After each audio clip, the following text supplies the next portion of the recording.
Halo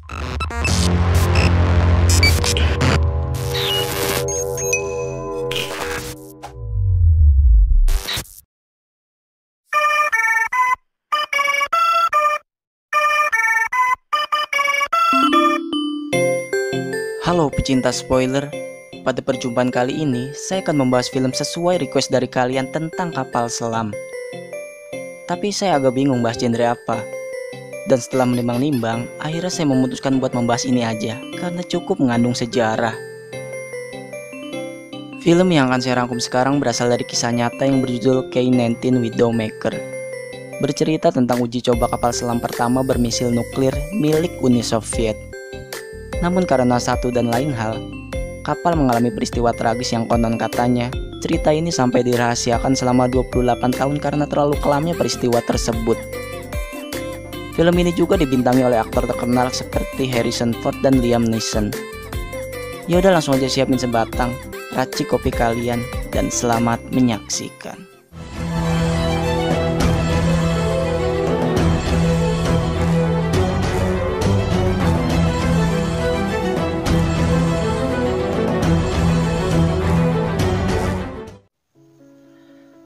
Dikisahkan di tahun 1961, perang dingin semakin sengit antara Uni Soviet dan Amerika. Dua raksasa itu bertarung mengejar senjata paling mematikan di dunia, yaitu nuklir. Di tengah perlombaan, Uni Soviet meluncurkan lebih dulu kapal selam bermisil nuklir yang diberi nama K-19. Kapal selam tersebut begitu diagung-agungkan lantaran menjadi simbol kekuatan bagi pihak mereka. Namun sebenarnya, K-19 belum layak berlayar dikarenakan sistem reaktor nuklir yang belum selesai. Hal itu dikemukakan oleh pimpinan kru kapal bernama Mikhail Polenin atau sering disapa Kapten Misa. Ia tidak mau membahayakan seluruh anak buahnya jika uji coba tetap terlaksana.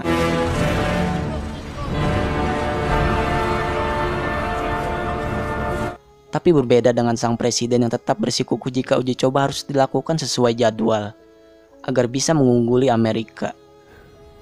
That K-19 is ready to fulfill him. Put his boat and his men before the party. Keputusan tersebut berujung menurunkan Kapten Misa menjadi kapten tingkat 3 dan menjadikan Alexei Prostikrov yang memang dari orang biro politik untuk mengambil alih komando. Dan meski hal itu membuat ia kecewa, Misa tak bisa berbuat banyak selain menyambut baik kedatangan Kapten Alex. Disitulah terlihat perbedaan jika Misa seorang berwibawa dan selalu mengutamakan kepentingan kru. Sementara Alex seorang yang disiplin sampai memecat seorang perwira yang ketahuan mabuk.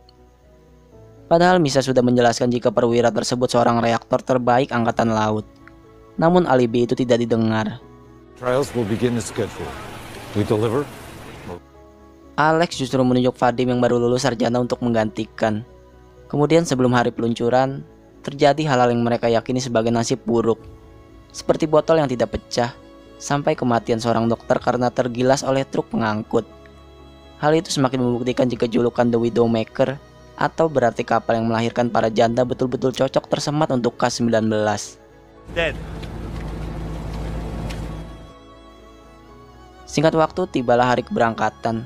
Vadim yang punya rencana menikah setelah bertugas, akhirnya berpamitan dengan sang kekasih. Begitu juga dengan yang lain, melepas keluarga mereka dengan perasaan tidak rela.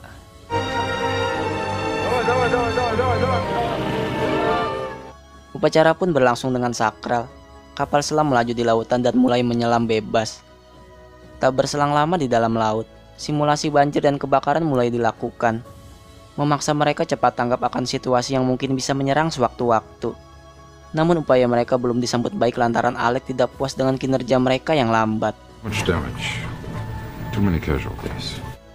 Beberapa waktu kemudian, saat mereka santai menonton rekaman propaganda musuh, tiba-tiba Alex menugaskan mereka untuk latihan menembak misil. Kontan saja Misa mencoba menundanya, bukan tanpa alasan ia melarang, karena tak jauh dari sini terdapat lautan beku. Namun sang kapten tetap tidak terbantah, menunjukkan sikapnya yang otoriter. Mereka pun berdampingan mengangkat misil raksasa, namun di tengah latihan tersebut, terjadi kecelakaan beruntun yang menyebabkan 2 orang terluka. Tapi lagi dan lagi, Alex tetap pada pendiriannya, bahwa latihan harus tetap terlaksana dengan atau tanpa adanya mereka berdua. Hal itu membuat Misa langsung menemui anak buahnya, khawatir beberapa dari mereka akan keberatan. There's no complaints here, Captain. Dan saat malam tiba, Vadim menuliskan surat untuk kekasihnya, berjaga-jaga jika nanti ia gagal dalam misi ini. Ia sangat menyadari jika pekerjaan sangat berurusan dengan nyawa. Esok harinya, tiba-tiba Alec mengadakan simulasi penyelam darurat. Bahkan tidak tanggung-tanggung ia langsung meminta kapal selamnya hingga mencapai kedalaman maksimum. Sementara Misa mencoba memberi pendapat bahwa di kedalaman 300 meter sangat tidak dianjurkan karena kapal diprediksi akan hancur. Namun dengan gaya yang angkuh dan selalu merasa benar, ia tetap tidak memperdulikan. 100 meters, Captain.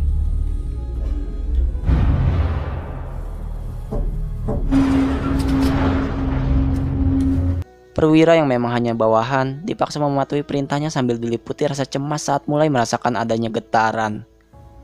Tak cukup dari itu, Alex semakin bertindak sembrono meminta kapal segera naik ke permukaan. Padahal Misa sudah memberitahu jika di atas terdapat lautan es dengan ketebalan 1 meter. Did not ask for your advice. Namun ia tidak peduli apapun saran dari Misa. Bahkan ia juga mengabaikan keselamatan seluruh kru, melainkan hanya menjunjung egonya yang tinggi. Lantas kapal semakin menukik, piring-piring mulai berjatuhan. Bahkan tak jarang dari mereka yang mulai menghantam benda-benda di sekitar. Guncangan semakin terasa seiring kapal yang semakin naik. Maka setelah itu terjadi benturan yang amat dahsyat.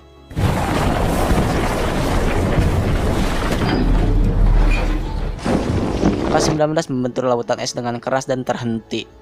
Sontak saja ekspresi lega tersirat pada wajah mereka lantaran berhasil selamat dari maut. Namun hal tersebut membuat Misa berjalan meninggalkan tugas, muak dengan seluruh tindakan semena-mena Alec yang hampir membahayakan seluruh nyawa. Saat itu juga, uji coba peluncuran misil mulai dipersiapkan. Kemudian di saat yang lain sedang sibuk, seseorang mengambil pistol secara diam-diam. Belum diketahui siapa dan apa motifnya, tapi semua berjalan baik-baik saja hingga dalam hitungan detik, misil itu meluncur dan mengudara.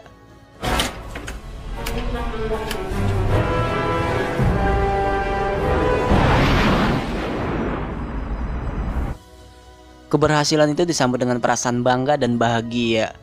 Uji coba misil yang menjadi tujuan berjalan mulus tanpa adanya hambatan. Namun alih-alih bekerja sama, dua kapten itu saling meluapkan amarah. Misa mengancam akan melaporkan tindakan Alec yang membahayakan dan menyimpulkan bahwa kali ini ia hanya sedang beruntung. I hope I'm on another boat when you're lucky. Di sela-sela waktu istirahat, mereka pakai untuk meluapkan rasa bahagianya. Sementara di dalam, Vadim terus rutin melakukan pengecekan dan menemui titik kesalahan yang sudah dia perbaiki. Kemudian Alec pun menggelar pidatonya, sementara Misa di dalam memilih mengasingkan diri. Lantas seorang perwira menghampirinya, mulai menyuarakan rasa kesalahan terhadap Alec. Bahwa pria itu tidak lebih dari seorang yang menggapai jabatan hanya dengan menikahi anak biro politik. Dan ia menegaskan jika Misa tetap menjadi kapten kebanggaan mereka, bagaimanapun kondisinya. You are still our captain, Major. Setelah suksesnya uji coba nuklir, Alex membawa sebuah kabar jika armada pusat menugaskan mereka untuk patroli sepanjang pesisir timur. Di mana artinya mereka akan melewati pangkalan NATO yang terletak di antara Washington dan New York. Tugas itu menyebabkan K-19 harus kembali mengarungi gelapnya laut, hingga tiba-tiba adegan memperlihatkan sebuah sistem nuklir yang mengalami kebocoran. Sontak saja alarm memberi peringatan, disusul oleh tekanan reaktor pendingin yang menurun. Vadim dan rekannya dibuat pontang-panting membuka buku petunjuk sambil berupaya membetulkan sensor. Pasalnya, permasalahan kali ini sungguh amat krusial, karena suhu inti diketahui mencapai angka 400 derajat. Sampai-sampai, Misa tak bisa lagi menahan amarah dan terang-terangan berucap, jika semua ini terjadi karena Alec yang memilih Vadim untuk menjadi teknisi. Keputusan pun diambil bahwa kapal selam harus kembali ke permukaan. Untested reactor officer you put on this boat. Tell you when the mission is over. Akibat kebocoran tersebut, Vadim mengatakan jika kemungkinan suhu akan terus melambung hingga melampaui 1000 derajat. Dan mereka hanya memiliki waktu 2-3 jam untuk memperbaiki, atau membiarkannya hancur dan meledak. Solve this. That's why you're here, you understand? Rapat segera dilakukan, mencari solusi demi solusi sampai akhirnya mereka menemukan tindakan selanjutnya, yakni dengan menggunakan 30 ton air tawar untuk mendinginkan reaktor. Both. The rupture in the reactor is not accessible. Why can't we just... Dan satu-satunya cara adalah dengan membawa orang untuk menambal dan membuka pipa air. Namun jika tetap gagal, maka ledakan ditaksir akan lebih kacau dari Hiroshima. Solusi dari perwira yang berkata untuk menurunkan seluruh kru dan menenggelamkan kapal ia tolak dengan tegas. Alhasil ia mengambil langkah untuk menghubungi Armada pusat. Tapi ternyata listrik mengalami korsleting hingga menyebabkan sambungan terputus. The long-range antenna feeder is shorted out. Di sisi lain, saat mereka membuat pipa air, terjadi lagi hal-hal di luar kendali yang menyebabkan tumpahnya bahan bakar. Tak berselang lama, misi penyelamatan akhirnya digelar. Unit reaktor dipilih bergiliran untuk menambal kebocoran yang terdengar sangat mustahil. 2 orang masuk lebih dulu selama 10 menit, berbekal pakaian setipis jas hujan dan masker yang sama sekali tidak menghalau panasnya radiasi. Sungguh tindakan yang sangat konyol dan nekat. Bagaimana bisa mereka melawan suhu yang ditaksir melebihi angka 500 derajat? Kontan saja, mereka keluar dengan tubuh mendidih bagai direbus hingga ke sumsum tulang. Mereka pun langsung dibawa ke ruang perawatan dengan tubuh bergetar dan bermandi darah. Kemudian Fadi menjadi orang ketiga yang masuk. Akan tetapi, keberaniannya mendadak menciut sampai ia hanya bisa menangis ketakutan. Sersan yang memang kesabarannya menipis, akhirnya terpaksa menggantikan dia. Sementara suhu di dalam diketahui sudah mencapai angka 900 derajat, membuat tubuh mereka bukan hanya melepuh, namun sampai berkeringat darah. Tapi memang dalam pengorbanan tak ada yang sia-sia. 6 orang korban keganasan nuklir berhasil melakukan misi penyelamatan. Suhu terus menurun hingga reaktor sukses di bawah kendali. Captain, the coolant's flowing. E30, it's dropping. 920. Namun sepertinya kebahagiaan itu tidak berlangsung lama lantaran terlihat tikus yang mulai sekarat, menandakan jika radiasi telah memasuki kapal. Selama itu juga mereka dilanda kelaparan karena seluruh makanan sudah tercemar radiasi. Bahkan di ruang reaktor diketahui 10 kali lipat lebih parah dari ruangan lainnya. Keadaan itu memaksa Misa meminta bantuan kapal perusak yang pangkalan tidak jauh di sana. Namun hal itu ditolak mentah-mentah oleh Alec yang berkilah akan tetap menunggu bantuan dari armada. Untuk sementara, kru diminta keluar dari kapal menjauhi radiasi. Namun mereka yang mengira kedatangan tim penjemput justru didatangi oleh Amerika yang menawarkan bantuan. Tapi lagi-lagi, Alex menolaknya dan tidak sudi menerima bantuan dari musuh. Amerika pun beranjak pergi saat mereka mengusirnya dengan cara yang paling memalukan.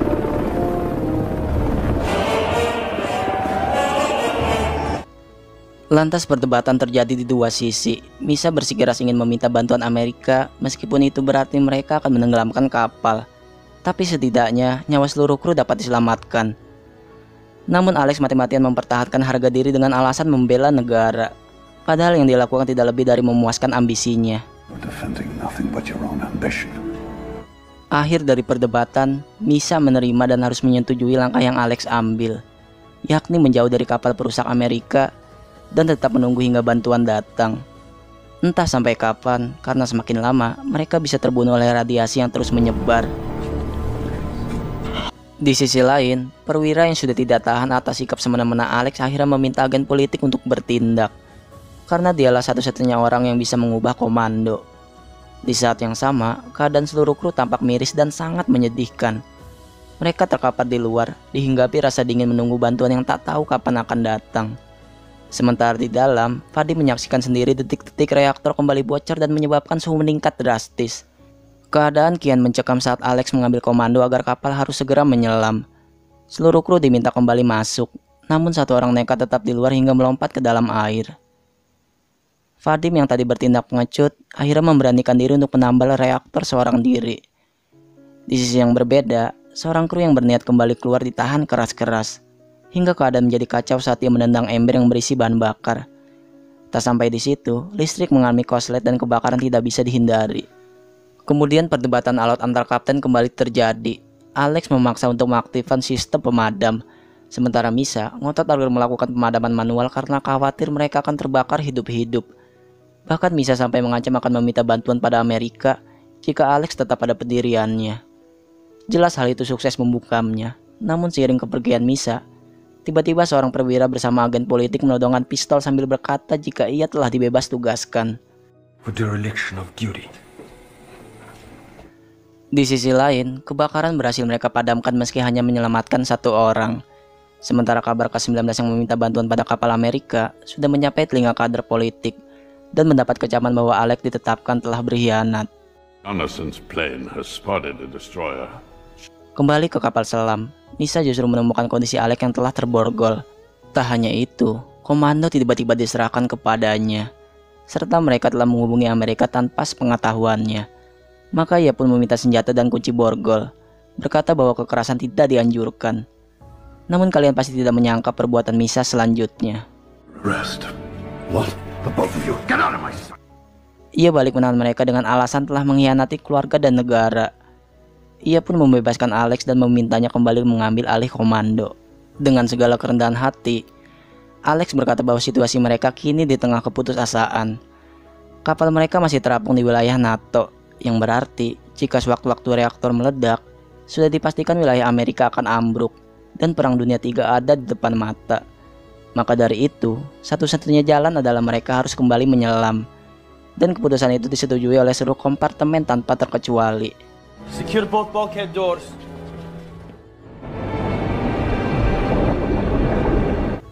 Di tengah kacau situasi mereka, Alex menemukan Vadim yang sudah 18 menit terpanggang di dalam reaktor dan mengalami paparan yang sangat besar. Sesaat ia bertanya siapa yang akan menambal selanjutnya. Namun ternyata suhu menurun pertanda jika Vadim berhasil menyelesaikan semuanya. Ia pun memutuskan jika K-19 harus berhenti berlayar. Meski itu berarti harus meminta bantuan Amerika dan jaminannya adalah kemurkaan petinggi biro. Disitulah ia menyampaikan rasa bangga pada seluruh kru atas perjuangan mereka. Rasa haru tak terbendung saat ia mengucapkan bahwa mereka adalah pahlawan yang sesungguhnya. Mereka pun lekas bersiap-siap karena akan meninggalkan kapal selam. I am proud of you. Tak berselang lama, Misa mengabari jika bantuan bukan dari kapal Amerika, melainkan dari armada yang berhasil menemukan mereka. Ia pun telah siap menerima segala konsekuensi, termasuk hukuman kerja paksa di Gulag.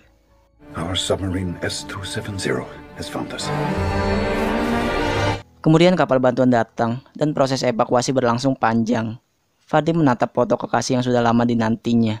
Sementara Alex telah ditetapkan sebagai membelot yang akan dimintai kesaksian. I thought you were defecting with your boat. You're going home? Thank you, Doctor. We did it. We're going home.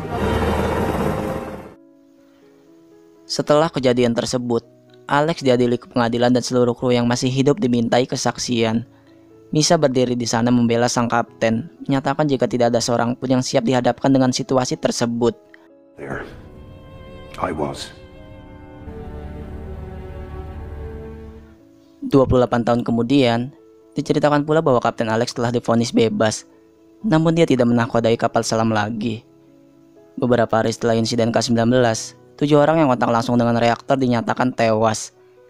Disusul oleh kematian 20 kru yang terpapar radiasi.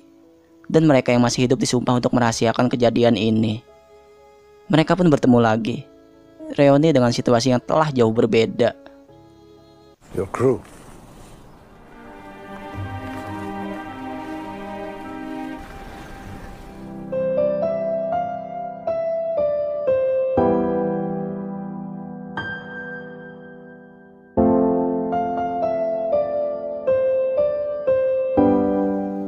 Jadi begitulah ending dari uji coba kapal selam yang berujung tragis. Dari awal Kapten Alex memang bersikap angkuh dengan sistem militer yang kolot. Tapi tanpa adanya dia, mungkin seluruh kru tidak bisa selamat atau yang lebih parah. Mungkin saja K-19 akan meledak dan mengakibatkan perang dunia. Secara keseluruhan, K-19 sukses menonjolkan rasa kemanusiaan, tak gentar dan patriotisme yang dijunjung tinggi. Saya akhiri film kali ini, semoga selalu ada hal yang bisa dipetik dalam film yang saya bahas. Jangan lupa subscribe, dan sampai berjumpa lagi.